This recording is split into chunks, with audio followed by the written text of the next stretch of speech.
Good evening, everyone.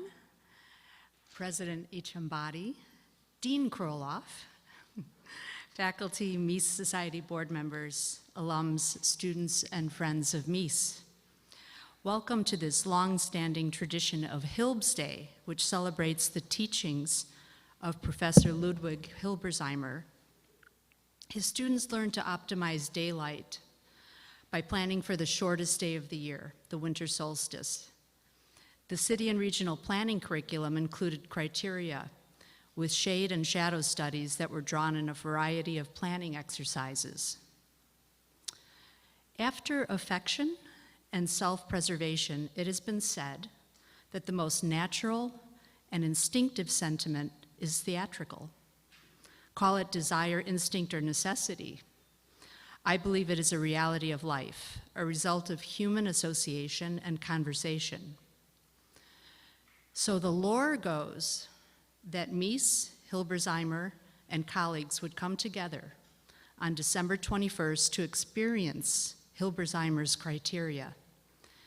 They became the actors, watching the shadows fall across the polished terrazzo floors of Crown Hall, which Reed knows very well. Students gathered and became spectators, and so their conversations became the script. Crown Hall Center Core became the stage, and the daylight and shadows became the plot, a kind of natural drama. Oh, and then there were the martinis, which probably became the props. So evolved Hilb's Day. Barbie Donnelly is a friend, a great friend, to the Illinois Institute of Technology. A preservationist, she has served on the Mies board for over a decade. Oops, no, I think it's been since 2005, Barbie. Being the chair twice. Her husband, Tom, who's also here tonight, is a former trustee, sitting next to Reed over there.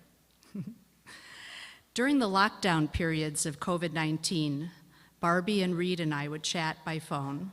She's always so generous with her advice and guidance for the Mies Society in college. And we would ask her what she and Tom were doing to combat the isolation. She said to me and to Reed, "We travel from our home in Lincoln Park to IIT's campus and walk any time of year. It's breathtakingly beautiful and so restorative." So with that, please welcome Barbie Donnelly.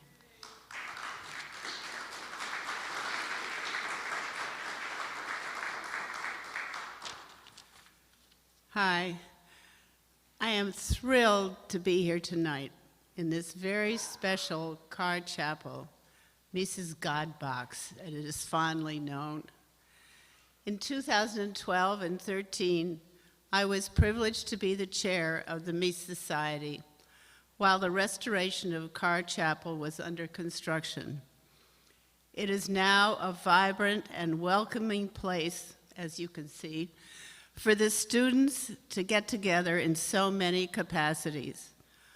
All of us on the Mies Society board are so proud of what it has become. Following on this place, which welcomes all, it is my pleasure to be able to introduce to you the 10th president of IIT, Raj Aishambadi. Raj believes in the concept of gathering community together, and his presence here tonight is proof of that. I have heard from the campus winds that he is a smash hit across the boards, so I want to welcome Raj.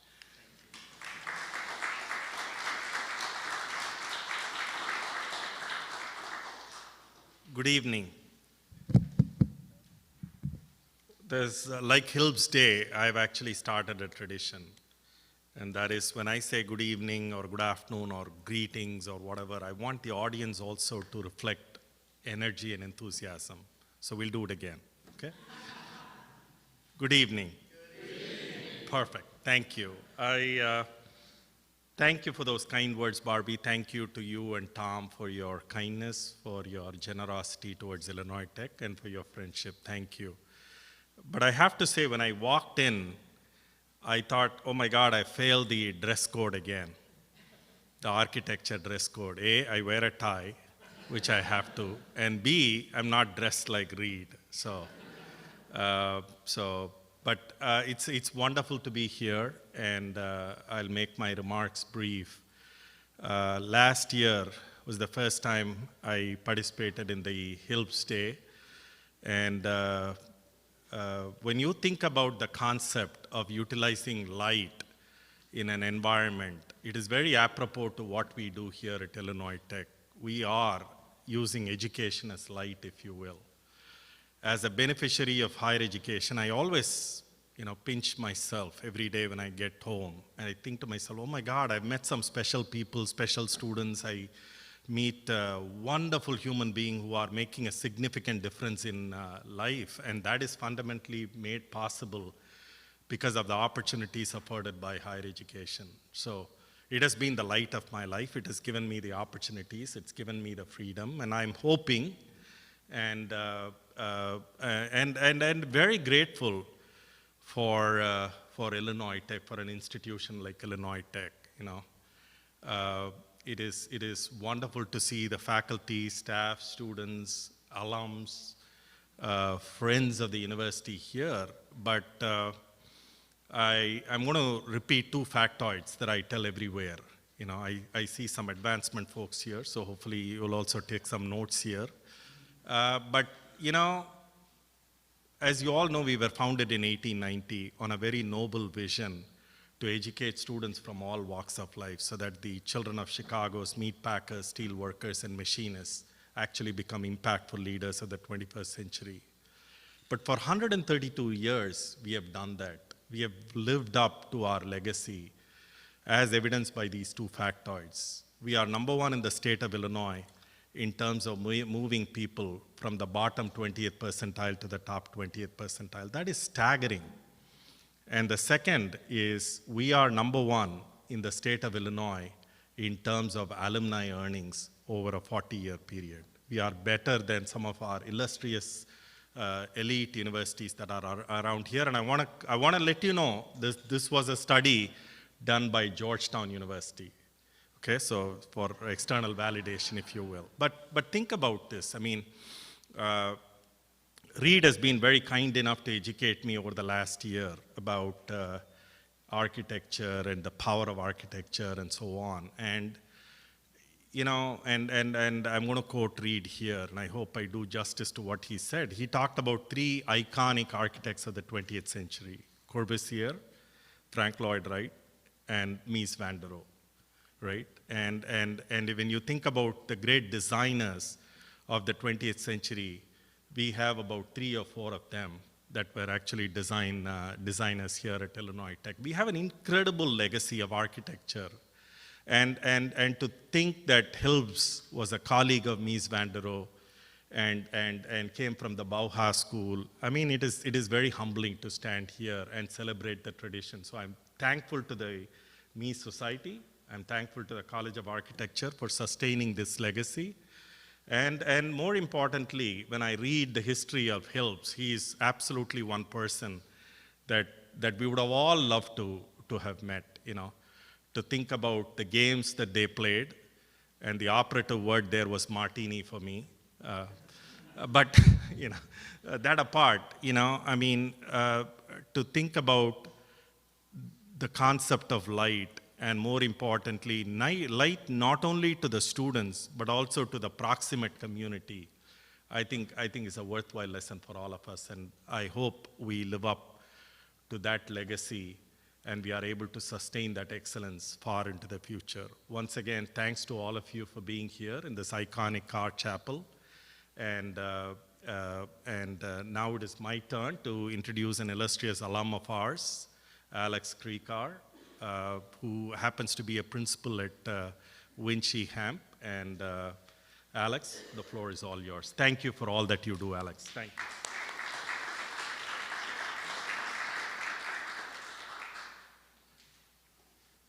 Well, thank you, President Eshambadi. I'd like to see that Georgetown study. I'm not sure if I'm a top earner, but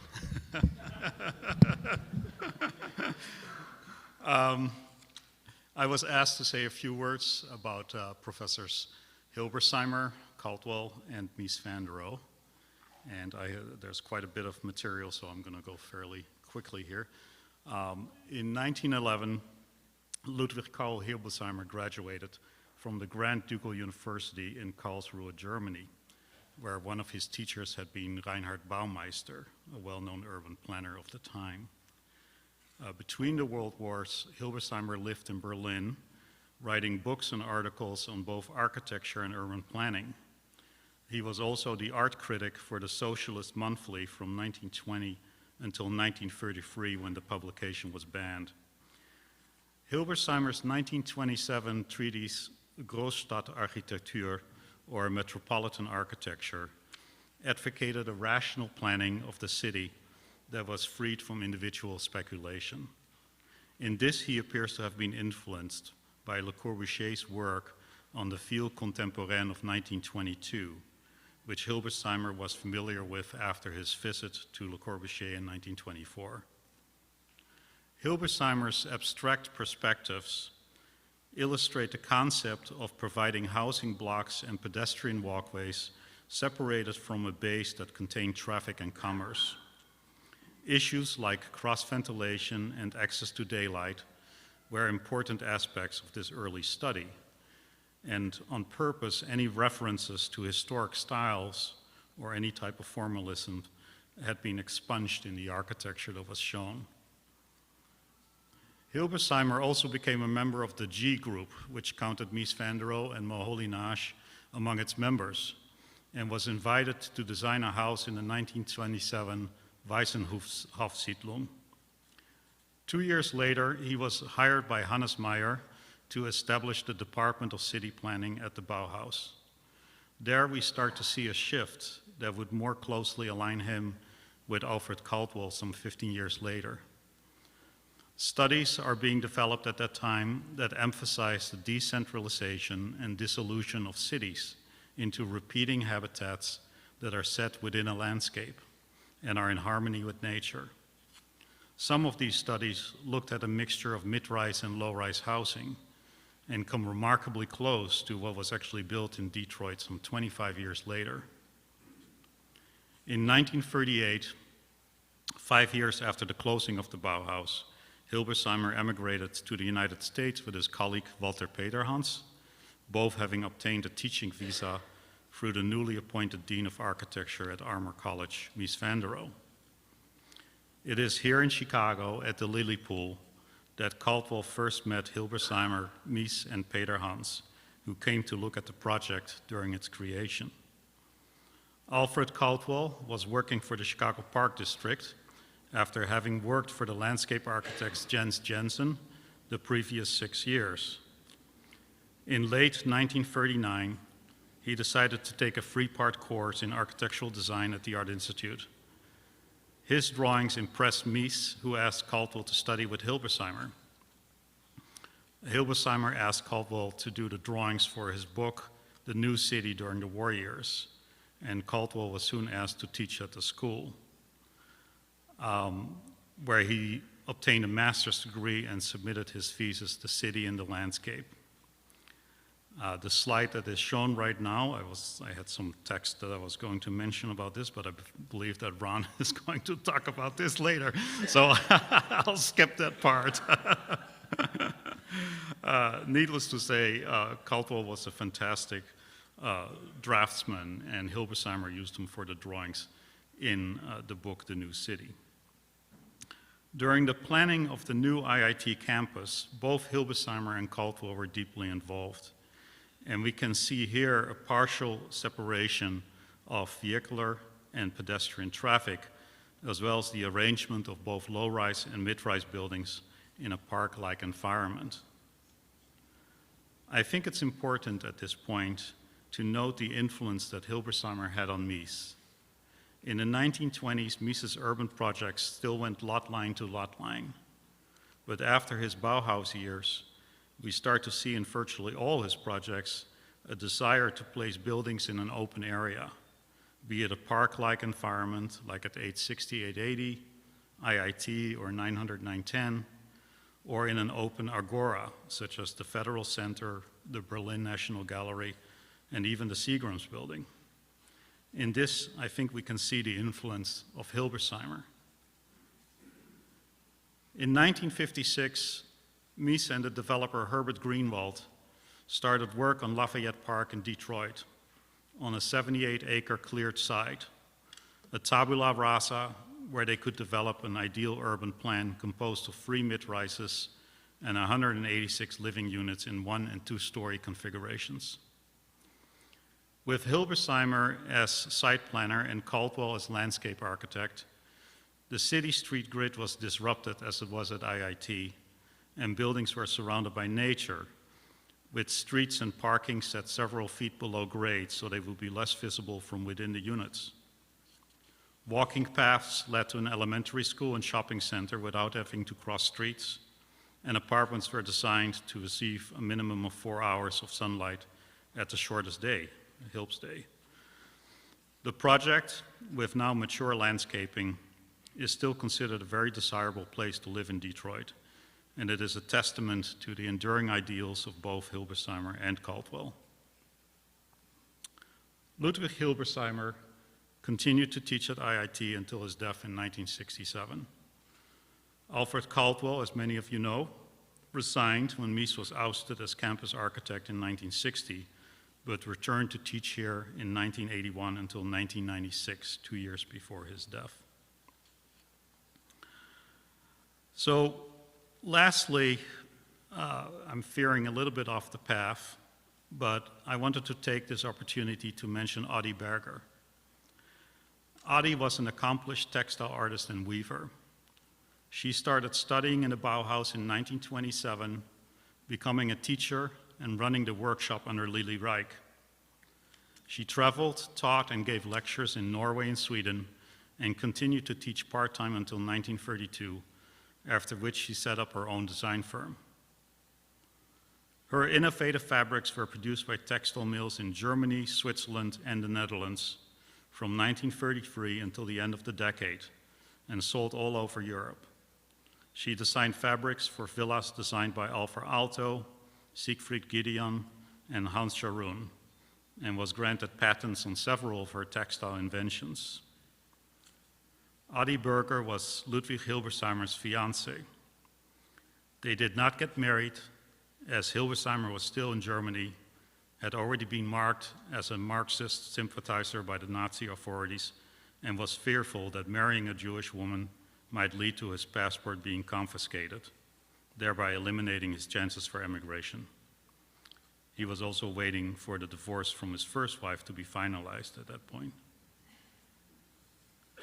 Increasingly under pressure from the Nazi regime, Adi fled to London in 1936 with several suitcases filled with her textile designs. She was hoping to get a visa to the United States and wrote to Gropius, Moholy-Nagy, and others. However, because of her inability to speak English, coupled with a hearing impediment and lack of a social circle, she was unable to find commissions and returned in 1938 to her home village in Yugoslavia to take care of her ailing mother. Her suitcases remained in London and were later sent to the United States, where her textile samples are in various museums, including the Art Institute of Chicago. In 1941, she finally received the coveted visa to the US, where she hoped to be reunited with Hilbersheimer, but it was too late. The Nazi-friendly regime in Yugoslavia refused to renew her passport, and she stayed in the village with her mother and brothers, taking up hand-weaving rugs. And in February 1944, she wrote the following letter to Ise Gropius, Gropius's wife, in the US. And I quote, "I work on this all day long. It is dark blue and dusty pink, etc. From a distance, it looks uniform, a colorful, vibrating patch. Up close, you can see the structure. Do you have any idea what a joy it is to knit a rug? Of course, I have not made any preliminary drawings, nor followed a pattern. In this way, I'm not restricted, and besides, working from drawings is not my thing. It would always be something stiff and paper-like. I simply know what I want, and sometimes I dictate, and sometimes the rug does. It's so hard to be away from you all. It's terribly lonely here. So always let me know that you do not forget me. Despite hoping that the war would not find them, Adi and her brothers, Otto and Oskar, were interned on April 27, 1944, and transported a month later to Auschwitz-Birkenau. I wanted to mention Adi Berger, as I feel it's important to know her story, her work, her writings, and her relationship with Hilbersheimer. What would have happened if she had been able to come to Chicago? We can only speculate. Fortunately, the scholar Judith Brown has given a brilliant lecture on her work at the Harvard Art Museum in 2019 on the occasion of the exhibition The Bauhaus and Harvard.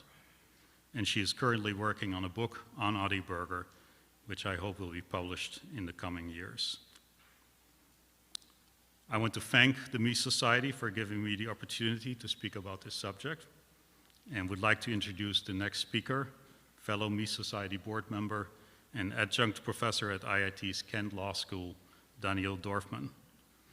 Daniel is chair of Fox Schweibel's construction law group and has a national practice representing owners, developers, design professionals, and contractors on their most important construction projects. Please welcome our colleague, Daniel Dorfman.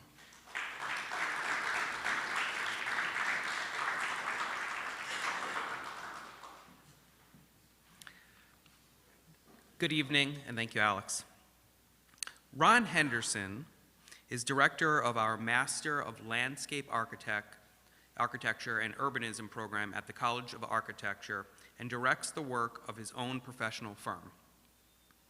Together with Chandra Goldsmith Gray, a landscape architect and a Mies Society and College of Architecture board member, they work tirelessly to preserve and further the landscape and hardscape work of Alfred Caldwell and others on this beautiful Mies campus.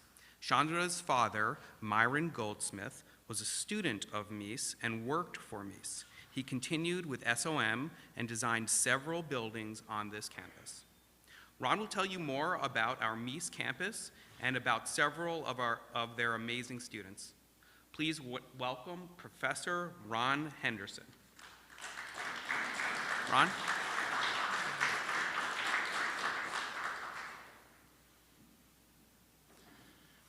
I want to thank the Mies Society, particularly Cynthia, for inviting me here this evening to speak about an initiative to recognize the IIT campus as an arboretum.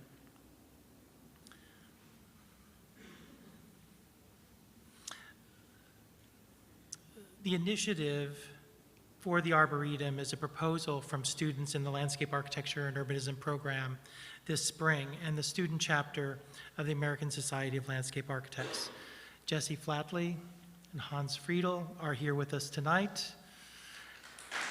And Eric Schiller sends greetings from Boston. IIT's campus identity owes much to Alfred Caldwell's landscape of richly textured honey locusts and hawthorns that artfully contrasts with Ludwig Mies van der Rohe's buildings of cubic linearity. Here we see Mies's drawing of the campus master plan with precise building masses contrasted with an aggressively gestural expression of trees. Caldwell's expression, here's the slide that you've already seen. Caldwell's expression of drifts of finely textured groves were first found among some of his delineations for Hilbersheimer's Hilbersheimer's book and his own thesis, City in the Landscape. So we owe much to Hilb's for, shall we say, making space for trees. This landscape idiom of Caldwell influenced a generation of landscape architects, and the honey locust especially became a part of the American modern architecture and landscape architecture idiom. Caldwell developed the expression over almost 4 decades at IIT, beginning with the high-rise housing area just to our north, and concluded with Morton Park in the early 1980s, a park whose name establishes a connection with Chicago's great patron family of trees. Julius Morton, was a co-founder of Arbor Day. Joy Morton, Morton Salt, was the benefactor of the Morton Arboretum. Sterling Morton was an IIT trustee. Interestingly enough, the accreditation proposal that we are preparing for IIT to become an arboretum is administered by the Morton Arboretum. Later work by Peter Shout, State Street Parkway, Rowe Village Courtyards, and Siegel Field, the drawing and model can be seen here, extended and add biodiversity to Caldwell's language while connecting the Western academic campus to the Eastern residential campus. Recently, Chandra Goldsmith Gray strengthened the qualities established by Caldwell at the high-rise campus. Here we see that this area was the site of the first collaboration Mies van der Rohe architect, Alfred Caldwell, landscape architect. Chandra's landscape renovation of the original Caldwell landscape, recently completed, respects the campus idiom of drifts of canopy trees that enclose a clearing, which Caldwell had called a play meadow. Chandra's work demonstrates that we can integrate the growth of the arboretum within the landscape heritage of the campus. If we look at the campus at the time of Mies's master plan, the upper left, or in the early 1960s in the lower left, compared with today, we see that the campus has fulfilled the vision of a campus in a park. It took well over half a century, the time it takes for a tree to mature. The recent tree inventory, which is a critical component in the Arboretum application, confirms that we have 1,766 trees, 40 genera, and 68 species. We will be applying for a level 1 arboretum, which requires 25 species, and we have an ambition to achieve level 2 status with 100 species in the future. This collection is historically and culturally significant, including a strong collection of native trees with pinnate leaves and yellow fall foliage, honey locust, Gladitsia triacanthos, the endangered white and green ash, the Fraxinus, Kentucky coffee tree, black locust, and the nut trees, black walnuts and hickories. The Arboretum application will note this particular strength of our tree collection. As the students wrote in their proposal, and I quote, "The creation of an arboretum specifically designed to enhance IIT's dendrological resources will protect an important cultural landscape, as well as provide opportunities to extend the university's educational and community outreach agendas," end quote. Next slide. The Arboretum will become a host for research on climate change, environmental justice, biodiversity, and landscape modernism, in addition to being, as Malik Sundaram said in a recent meeting with us, a tangible demonstration to prospective students of the university's commitment to the environment and sustainability. Shown here are students from Pershing Magnet School who helped plant trees as part of the Budburst and Nate Thomas Meadow projects this spring. We will be only the third arboretum inside the city limits of Chicago and the first institution of higher learning. I know many are working to advance and submit our application, but I want to especially offer gratitude to Chandra, to Cynthia, Bruce Watts, and Jim Ganyard, in addition to Jesse, Hans, Eric, and all of you in the room for your advocacy and energy toward this initiative. This spring, I was commissioned by Fabrizio Galante at Arc en Rêve Architecture Gallery in Bordeaux, France, to create a film expressing the relationship between trees and architecture at Crown Hall as part of the exhibition Arboretum, Trees as Architecture, earlier this year. I worked with Sarah Hansen, an IIT Landscape Architecture and Urbanism graduate, and Sergio Salgado of Furnace FPS here in Chicago. And I've been invited to share this short 3-minute video with you this evening.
So the film is still on exhibition, so if anyone is going to Nice, you can stop by and check it out still.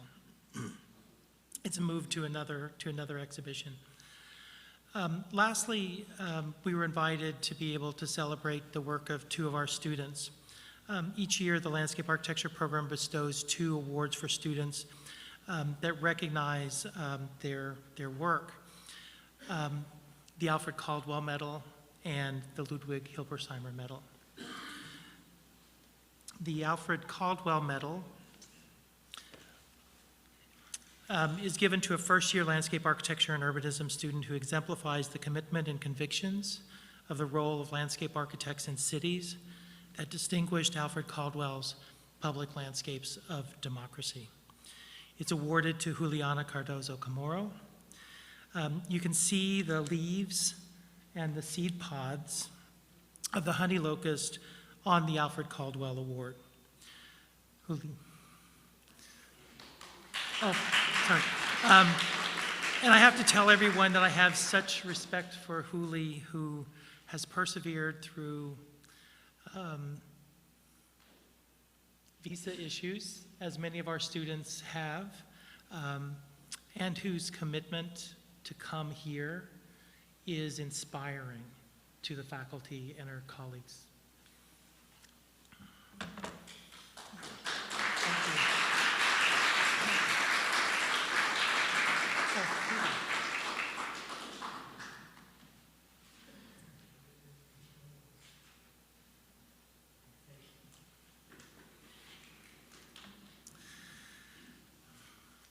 The Ludwig Hilbersheimer Medal is given to a second-year landscape architecture and urbanism student who excels in critical thinking on city and regional planning and design that distinguished Ludwig Hilbersheimer's career and work, and is given this year to Yeliz Otkiran.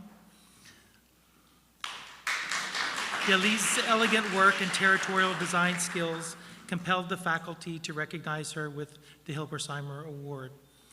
As you can see on the award, the medal is derived from the sun diagram drawn by Hilbersheimer that represents the shortest day of the year. So sunlight, darkness, sun, and the moon.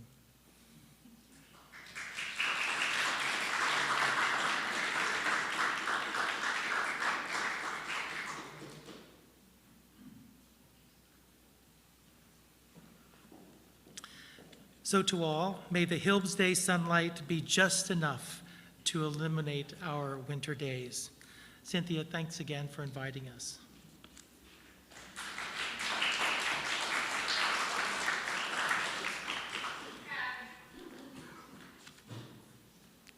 Thank you, Ron.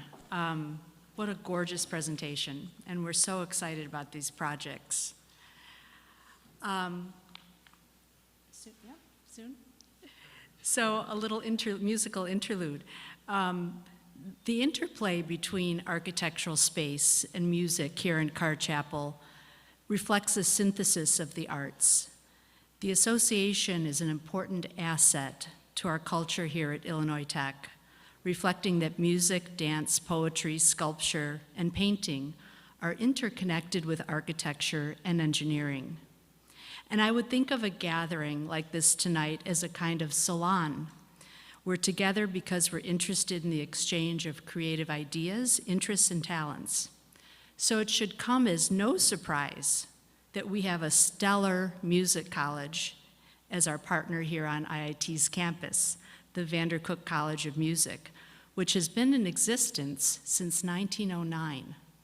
They occupy 2 Mies buildings at the north end of campus. They used to be called the American Association of Railways Buildings, and their president and faculty member, but their president, Roseanne Rosenthal, is in our audience tonight with one of her faculty members. So, Roseanne, can you give us a wave? Yeah. So it is now my great pleasure to introduce Aaron Mayer, who is also on faculty at Vandercook. And let me tell you a little bit about Aaron. Born in Israel, where he started playing cello at the age of 9, he was invited by renowned violinist Isaac Stern to perform in the 50th anniversary gala concert at the American Israel Culture Foundation at Carnegie Hall. After graduating from the Cleveland Institute of Music, he played with the New World Symphony, Kansas City Symphony, Grant Park Music Festival Orchestra, Lyric Opera of Chicago, Chicago Symphony, the St. Louis Symphony, the Atlanta Symphony, Milwaukee Symphony.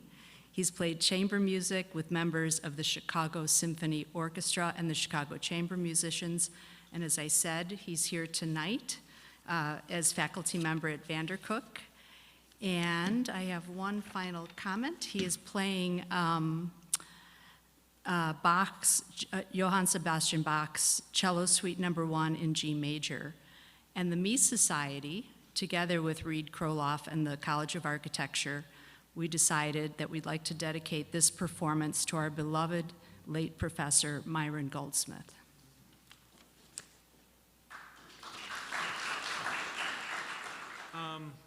Thank you for listening, and I just wanted to let you know the suites were written by Bach at the time when he was the music director of a small principality in what's today's Germany. And he wrote 6 suites altogether. They were very rarely performed for 200 and something years. It actually was the cellist Pablo Casals at the beginning of the 20th century who recorded these suites and performed them all over the world and introduced the world to these masterpieces. These days, the suites are an integral part of every cellist, every student, every professional. I can't imagine not having these pieces in our repertoire. The suite is the first, this one that I'm playing for you is the first suite in G major, and it has 6 movements. The first movement is a prelude, and then the other 5 are based on Baroque style dances. The second movement is an allemande, quite fast. The third is a courante, as also fast type dance. The fourth is the sarabande. It's the slowest dance of them all. And then 2 minuets, and ending the suite with the gigue, again, a fast, fiery type dance.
Again, thank you, Aaron, for that. I don't think this building was designed as a musical auditorium or as an auditorium for music, but if we could have Aaron here every day, we could probably change that function like that. And we can also learn that the beauty of Mises' architecture as a universal space is, as he intended it to be designed, is that it can be used for universal purposes, including beautiful music, which I know was important to your father, and also to Arthur Takeuchi, who we unfortunately lost just last week. These great men and the great women that they worked with here in the college pass all of this down to us. That's the light. That's the light that comes from this special day of remembrance. And so we think of them and we thank them for their contributions and for yours. And I just want to say, wow, what an amazing secret resource of this university. Raj, I would like them moved into Crown Hall, all of the musicians, the whole school. It would be fantastic if we could have that kind of relationship. Amazing, just amazing. So thank you to all of the musicians for lending us this wonderful thing. Yeah.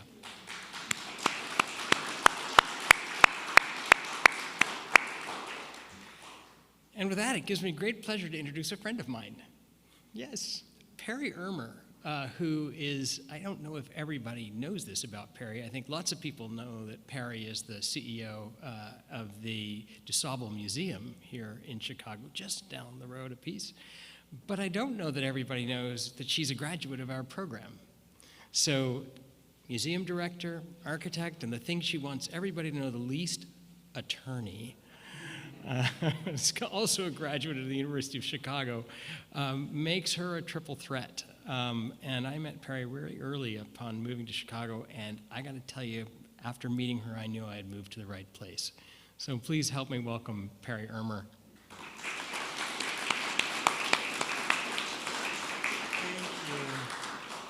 Thank you, Reed. Wow, what a nice introduction. I don't know if I can live up to that. Martinis, anyone? All right. That would make the night really complete. I just want to say what an honor and a pleasure it always is to be back here at IIT. And I am a graduate of the College of Architecture, class of '81. Thank God for L'Oreal. And actually, my daughter, my eldest daughter, Adrian, who just turned 40 this summer, is in the administration here at IIT as Associate Vice President of External Affairs. So, the legend continues, right? Thank you. Yes, I'll keep her, I think. Yeah. But my history with IIT goes back not only to the late 70s, but also, Chandra, your parents were at my wedding, right? And Alex Krikar, I met you when you were maybe 12? Yeah, maybe 12 in the Netherlands or in France or somewhere. So, once family, always family. And once connected to this great institution, it really is for always. President Inchambadi, I continue to be amazed by you and your work, and I'm just so thankful that we've been blessed by your presence here at IIT. And as you all know, one of President Ishambadi's primary goals is the reconnection with the surrounding community, right? And as we talk about urban planning and landscape architecture, here we are in Chicago, Urbs in Horto, City in a Garden. We are surrounded by so many beautiful parks, beautiful boulevards. But it wasn't that long ago that more than 23,000 black families were displaced for the Robert Taylor homes now gone and for the Dan Ryan itself, right? And so I think we're at another point in history. I don't need to talk about the general history of where we're all at. We're fixing that, though. We are. Except today was a dark day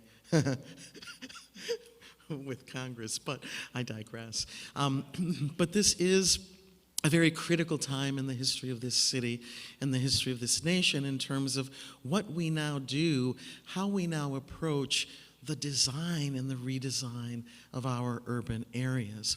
And I remember when I was a student here in 77, something like that, we had city and regional planning that was within the College of Architecture, and how important and how difficult and strenuous that course of study was in combination especially with architecture.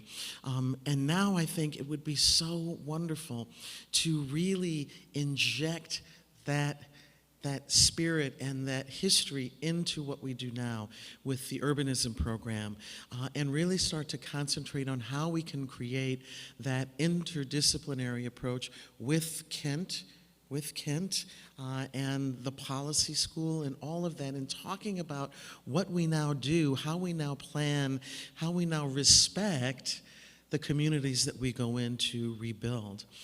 And as you all know, we have swaths of vacant land on the west side and the south side, especially south along the lakefront down, by the USX, the old USX plant. And it would be wonderful, wouldn't it, to do it differently this time, right? To do it differently with respect for those communities and the history of those communities, and with environmental justice top of mind. So I'm speaking to our young people here, our students, all of you thank you so much, all of you wonderful minds that have not only gone into this field of study, but who are making a difference with the Arboretum Project, and all of these other things that we, as old folks, are really looking towards you to fix what some of us didn't do so well, right?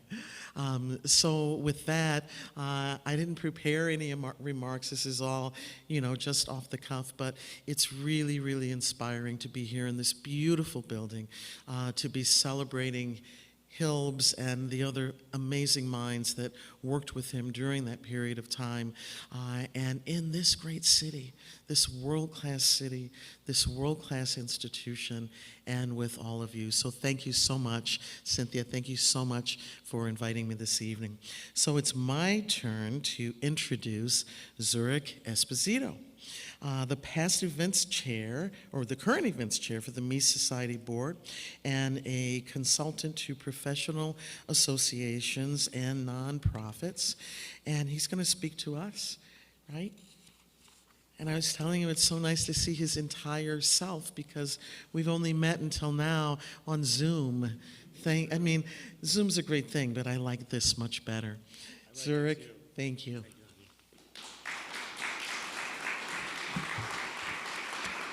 Thank you, Perry, and it is really wonderful being with Perry, who I have not seen in person in a very long time, and so many others. And it's great that so many friends, and notably members of the board of the Mies Society, are here participating in tonight's program. All of us are dedicated to the mission of preserving Mies's philosophies, buildings, and of course the campus here at IIT. If you're not a member of the Mies Society, I enthusiastically invite you to join us. Postcards with information about membership are on the back table, and please pick one up on your way out tonight, but no rush. And remember that membership in the Mies Society is also a great holiday gift for any lovers of modernism in your lives. The content of tonight's program reminds us of the importance of community, both within IIT and between IIT and the larger global community. It's been a pleasure spending the evening here together with you as part of our community, one where everyone's welcome and it's clear that we're all sharing and learning from each other. We look forward to our next event, which is on February 2nd, and that's going to be an open house at NOR. And NOR is an international architecture and engineering firm with beautiful offices at 325 North LaSalle Street in the Reed Murdoch building. Information about that event will be posted soon to our website, which is miessociety.org. So please take a look at that, and in the meanwhile, mark your calendars and consider joining us on February 2nd. But now I welcome you to continue to enjoy tonight's evening, or tonight's program, and the refreshments we have here in beautiful Carr Chapel. Thanks for being here together with us tonight. Thank you.